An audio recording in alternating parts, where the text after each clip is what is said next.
Charlie, time for this. On Breakfast with Vossy and Brandy, The Back Page with Michael Carayannis. MC. Yeah, boys, how are we? Good. Did you get your tip right for the grand final? I tipped the Panthers.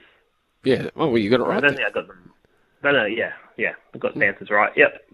Well it done. was remarkable, Brandy, isn't it? Just Good. the role they're on. Yeah, don't go too over the top, Michael. Amazing. What, have you had a big night, Michael, or something? You've come in a bit late, not much gusto here. He's getting all emotional. Did you? Not over. You weren't over at Charlie's place, were you? Menage a trois.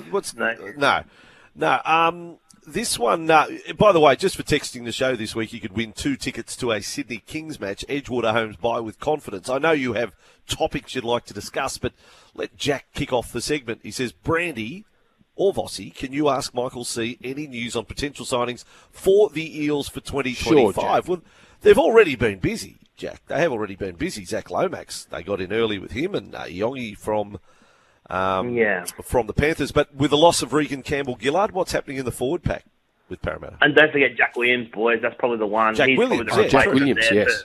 For Regan Campbell-Gillard. So I think they're probably all but done now for next year. They had to create a little bit of space just to get the Zach Lomax deal across the line, and they've done that. And you mentioned Yongi, and then Jack Williams obviously signing there last week, I think it was. So I think they're done for 2025.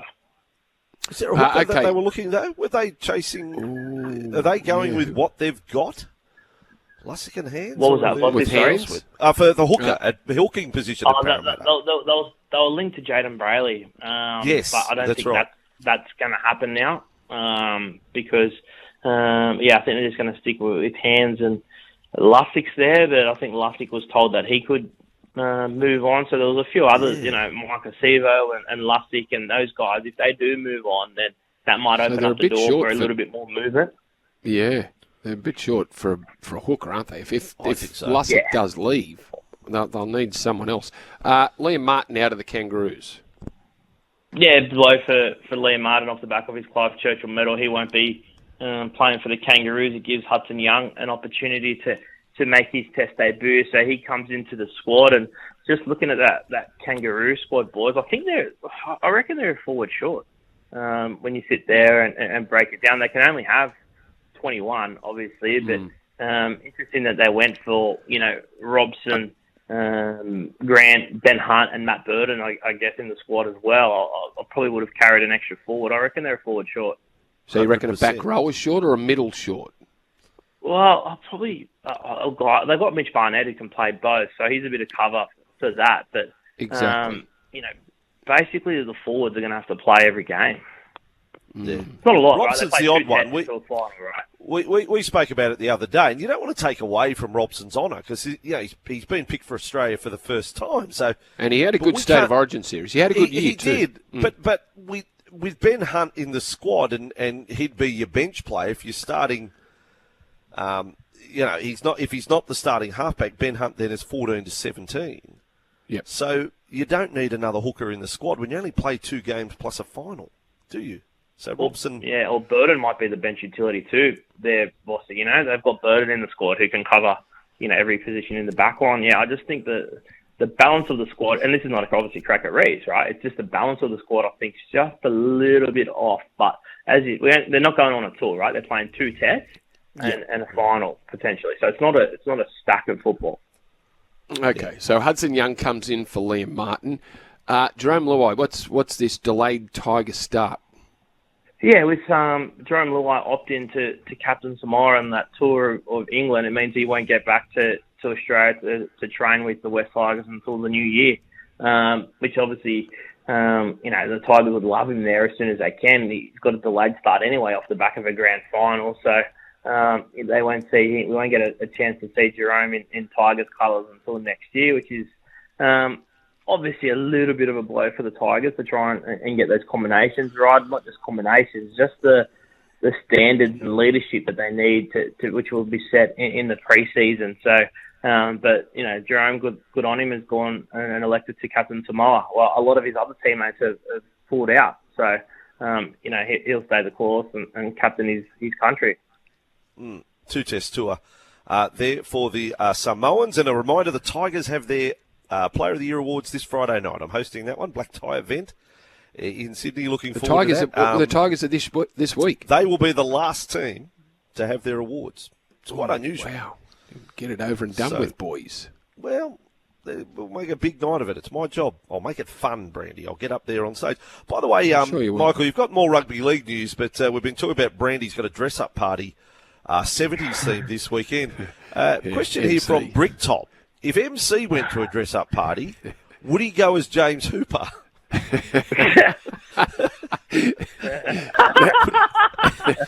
question. That is good. Well, my hair's getting there, so I won't have to worry about that. So yeah. Nah, put on the stick-on muscles on the arms and that sort of thing. What about 70s theme? Anything you'd go as, Michael? Nah, I hate dress-up parties. Hey? I hate dress-ups, yeah. Who doesn't like dress-up? Is there anyone out there who likes dress-ups? It's a tough gig, isn't it? Like at what age? Oh, Mindy's got a hand. Mindy's got both hands. He loves dress-ups. Shut up. Even Charlie's got the thumbs down on the dress-ups. Mr. Mental Health Day, make a shepherd's pie, take the girl to the aquarium. Back to the rugby league. The expansion latest. Now, I read a quote from the Western Bears said they have refuted suggestions that they were lowballing the NRL. What's your whole take on this? And are the Bears safe regardless? Yeah, so there's lots of elements to this. Firstly, Peter V'landys has come out and said, well, the Bears aren't dead, right? The North Sydney Bears will be aligned with any potential franchise that happens in Western Australia, whether they be the Western Bears, Perth Bears, whatever the case may be, but there will be a link with North Sydney, provided an expansion side gets off the ground in Western Australia. The NRL at the moment are going through a process now where they're considering running and controlling that side. They're in discussions with the state government in Western Australia to see if they will come to the party. But the consortium, which established the Western Bears, are naturally a bit surprised, a bit shocked, and they've come out and said, and we're of the belief that what their proposal put forward didn't shortchange the NRL. They just didn't think it was viable to put in essentially $50 million, so it'd be $30 million startup cost, which they were able to fund and get going, plus a $20 million licensing fees, what the NRL wanted. So essentially $50 million to get the license off the ground, and it's that license fee which has caused the drama between the NRL and the consortium. Okay, so it's a money thing. So it's all about the cash. So, but it's got to be sorted out quick, Brandy. But Michael, it's got to be sorted out relatively quickly if we're going to give them the best chance, because we are talking about television rights deals, negotiations, I reckon may have already started. And we're talking about 2027. Now, if it's like the last deal, they will bring in the new money and the new deal will come into effect a year before it's meant to, if you know what I mean. The league will get an injection of funds from the broadcasters to get the new deal across the line. The agreement will bring it in a year early. Now, that's a very good chance of happening. Now, you need to have it all lined up. Now, we're led to believe PNG is 2028, but to get to that extra game, we need to lock in a side for 2027. Now, how long do they need? Do they need 2 years to hop on the signing cycle? I think so. I reckon this needs to be decided this. I reckon, to be honest, to be fair, I think this needed to be done by November, like in a few weeks' time. I think they needed to be able to plan that far ahead, that players that suddenly become on the market November 1 for 2026 needed to be on the Perth Bears radar, Michael. Do you agree with that? I think they should. Yeah, I think it would have been ideal if they were given 2 cracks at November 1, right? So obviously guys that are on contract November 1 for 2026, and they sign them for 2027, and then they can work out a 1-year deal elsewhere, and that's not uncommon, right? We've seen that in the past with Preston Campbell and Luke Bailey when the Titans came in. You can go back as far back as the Warriors and Sean Hoppy. He ended up at North Sydney for a year because he'd signed to the Warriors, right? So it's not uncommon for new franchises to be given a little bit of a leg up in terms of the length of time. But the only way that can work, Vossy, is if they go with the Western Bears, right? That current consortium, because that current consortium has everything set up, ready to go. Yep. They just have to hit go. They don't have a coach yet, or that's going to be the next phase, right? But they've got a board structure, merchandise, apparel sponsorship, logos, membership packs, all ready to hit go, right? So they're ready to go. But if it's a new entity or an NRL-controlled entity, I don't think that process gets moving until next year, because there's a lot of work that needs to be done. So they need to up their money. They need to have the cash in the bank and ready to put the $50 million forward, and then they're right to go. I think that may be the case, but getting word out of the NRL yesterday, I'm not sure they're willing to go back, but we'll see. MC, Bob of Cronulla says, heard a Dragons rumour Damien Cook will be the captain next year. Ben Hunt to relinquish the captaincy. Have you heard that? Interesting. I haven't heard that, no. Not sure Ben Hunt's going to be there next year either, boys. I don't think that situation is set and buried yet. But Damien Cook as the leader of the Dragons would not surprise me at all. We're going to have Damien Cook on the program tomorrow, building up to the PM13 game. He's the captain. We still have to refer to him as South Sydney's Damien Cook, because he's been selected from South Sydney. So South Sydney's and future Dragons hooker Damien Cook on the program tomorrow. Question again for you from Peter, MC. What's the latest on Josh Addo-Carr and the Dragons? Is anything advanced there? And Gutho. With the Fox? And Gutho. Nothing advanced with Josh Addo-Carr. I think his partner's about to give birth any moment now, if it hasn't happened already, with their next child. So I think that's probably put on the back burner a little bit whilst they do that. And then Gutho, I think discussions are happening with Parramatta at the moment. He hasn't been given permission to negotiate with the Dragons. Whether or not they'll have to wait till November 1 or not, that might change. But I think talks are happening with Parramatta over the next couple of days. It's getting closer though, isn't it? 3 weeks away. November 1. Very close, yeah. Yeah, and from the Perth Bears sort of view, so, and if you're a player, let's swing it around the other way. If you're a player that come November 1 is able to sign with someone for 2026, well, you're not signing a one. You'd like to know if the Perth Bears are coming into play, right. wouldn't you? You want it locked in and then know, because it's a windfall potentially for some players, isn't it?